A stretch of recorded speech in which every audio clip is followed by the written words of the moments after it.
আলহামদুলিল্লাহ ভাই।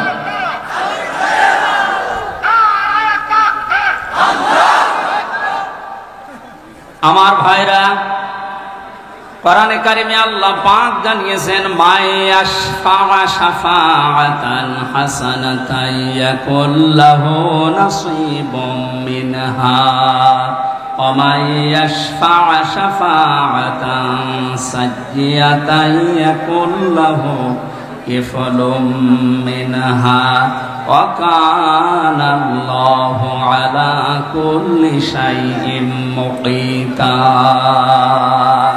এই পৃথিবীতে কোনো মানুষ যদি ভালো কাজের, সৎ কাজের, কল্যাণমূলক কোনো কাজের সুপারিশ করে, সহযোগিতা করে, রায় দেয়, ভোট দেয়, সাপোর্ট করে, সমর্থন জানায়, ওই লোকটা ভালো কাজ করে যে সওয়াব পাবে, আপনি ওই ভালো কাজে শুধু রায় দেওয়ার কারণে, সাপোর্ট দেওয়ার কারণে একই সওয়াব পেয়ে যাবেন। সুতরাং এই সুযোগ কিন্তু সামনে আসতেছে। ভালো কাজ করা যায় যে সমস্ত মানুষের দ্বারা, আপনি যদি ওই জায়গায় যেতে না পারেন, যারা ভালো কাজ করবে এদেরকে আপনি অন্তত সাপোর্ট দিয়ে, সহযোগিতা করে, রায় দিয়ে হলেও এগিয়ে যাবেন। অনেকটা ভালো ভালো কাজ করে যত সওয়াব কিয়ামতে নিয়ে উঠবে, আপনি শুধু রায় দেওয়ার কারণে কিয়ামতে ওই সওয়াব নিয়ে উঠতে পারবেন। পরবর্তী শব্দ দেখেন, মায়াশফা শাফাআতান সাইয়্যাতান ইয়াকুল লাহু কিফলুম মিনহা। কোন মানুষ যদি অন্যায় কোনো কাজ করে আর ওই কাজে যদি কেউ সাপোর্ট দেয়, রায় দেয়, ভোট দেয়, সমর্থন জানায়, খুশি হয়, ওই লোকটা অন্যায় করার কারণে যা পেয়েছে আপনি শুধু খুশি হওয়ার কারণে তাই পাবেন। এত জুলুম নির্যাতন দেখার পরও যদি কোনো মানুষ জালেমের পক্ষে রায় দেয়, ওই জালেম কিয়ামতে যেভাবে উঠবে আপনাকে আল্লাহ ওইভাবেই তুলবে। আপনাকে আমি বাঁচাতে চাই, আপনি তো অত বড় জালেম না, এজন্য আপনাকে আমি বাঁচাতে চাই। কোন জালেমের পক্ষে থাকবেন না। নবীজি বলেন, তোমার ভাই জালেম হোক আর মজলুম হোক, তাকে সাহায্য করো। সাহাবী বলেন, হে নবী, আমার ভাই যদি মজলুম হয় তাকে তো সাহায্য করা যায়, কিন্তু জালেম হলে তাকে সাহায্য করব কিভাবে? নবীজি বললেন, তোমার ভাই যদি জালেম হয় তাকে তোমার দায়িত্ব এই জুলুম থেকে ফিরিয়ে রাখা, এইটাই তাকে সাহায্য।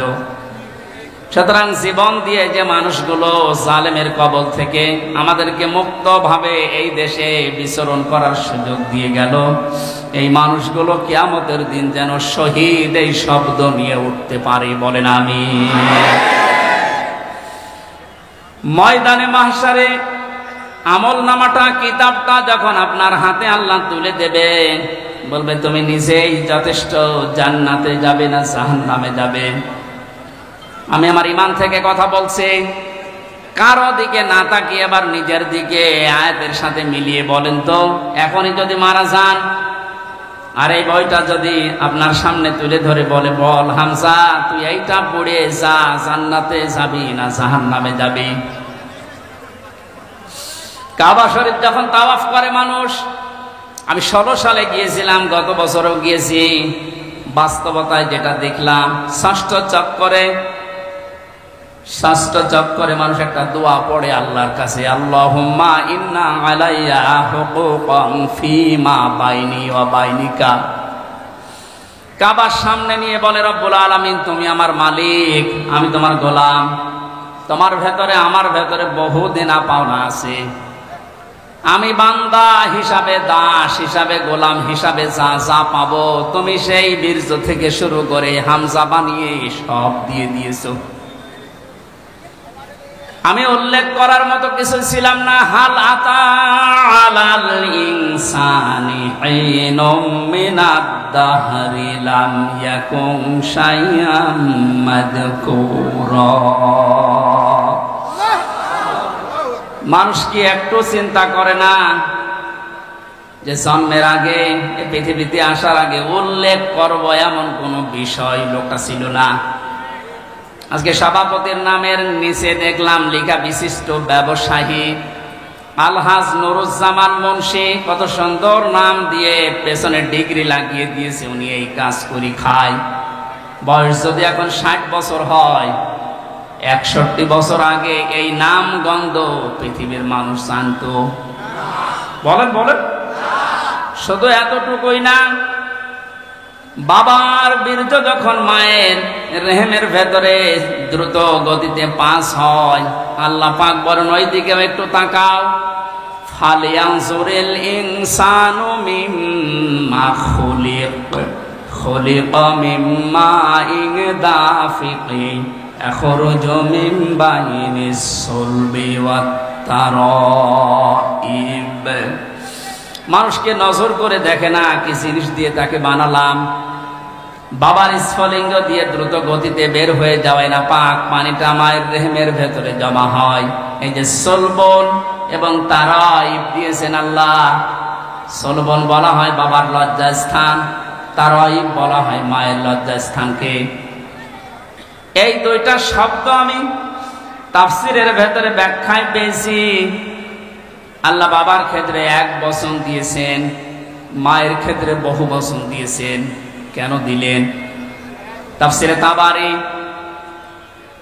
মুফাসসিরে আয়াতের এই সলবন আর তারাইবের ব্যাখ্যা করতে গিয়ে লিখেছেন, পৃথিবীতে মানুষকে নিয়ে আসতে বাবার চাইতে মায়ের কমপক্ষে 3 গুণ কষ্ট বেশি হয়। এই যে এখানে যত পুরুষ মানুষ আছি আমরা, সর্বোচ্চ 45 ইউনিট কষ্ট যদি আমাদের শরীরের ভেতরে কেউ এনে দেয়, আমি সঙ্গে সঙ্গে মারা যাব, আর সহ্য করতে পারবো না। বিজ্ঞান জানিয়েছে পৃথিবীতে হামজাকে দুনিয়ায় আনতে তার মায়ের কমপক্ষে 57 ইউনিট কষ্ট সহ্য করা লেগেছে। 45 আসলে আমরা মারা যাব, অথচ উনি সহ্য করেছিলেন 57 ইউনিট। প্রতিটি জিনিস পরিমাপ করার একটা যন্ত্র আছে, কষ্ট মাপ দেওয়ার জন্য একটা যন্ত্র আছে, এটা ইউনিট দিয়ে মাপা লাগে। এই যে এই প্যান্ডেলটা যদি আপনাকে আমি মাপ দিতে বলি, দাড়ি পাল্লায় তুলে দেবেন কি দিয়ে? ফিতা লাগবে, গজ লাগবে, টেপ বলেন, এটা দিয়ে মাপতে দিলে আপনি মাপতে পারবেন এটা কয় গজ। পৃথিবীতে প্রতিটি জিনিস মাপার আলাদা আলাদা যন্ত্র আছে না নেই?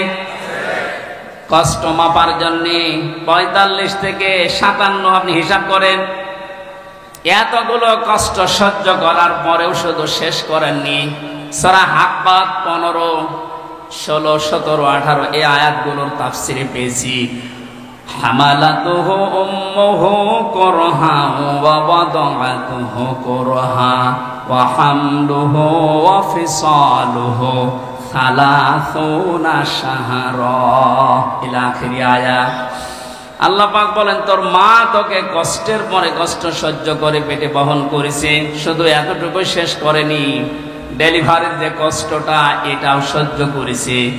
এতটুকু শেষ করেনি, 2 থেকে 2.5 বছর পর্যন্ত বুকের দুধ খাওয়িয়েছে। কোন মানুষ যদি এই পৃথিবীতে বলে মায়ের কষ্ট ঋণ আমি শোধ করে দেব, বিশ্বনবী জানিয়েছেন জন্মের পরে যে 1 ফোঁটা দুধ তোমার মুখে মা দিয়েছিল, ওই ঋণটাও কিয়ামত পর্যন্ত শোধ হবে না। মায়ের এই কষ্টের কথা শোনার পরে যে মানুষগুলোর ভেতরে আবেগ আপ্লুত হয়ে মায়ের কথা মনে হচ্ছে যে এই কষ্ট সহ্য করেছে আমার মা, অবশ্যই তাদের উচিত হবে আল্লাহর ইবাদতের পরে মা বাবার দিকে খেয়াল করা, তাদের খেদমত করা।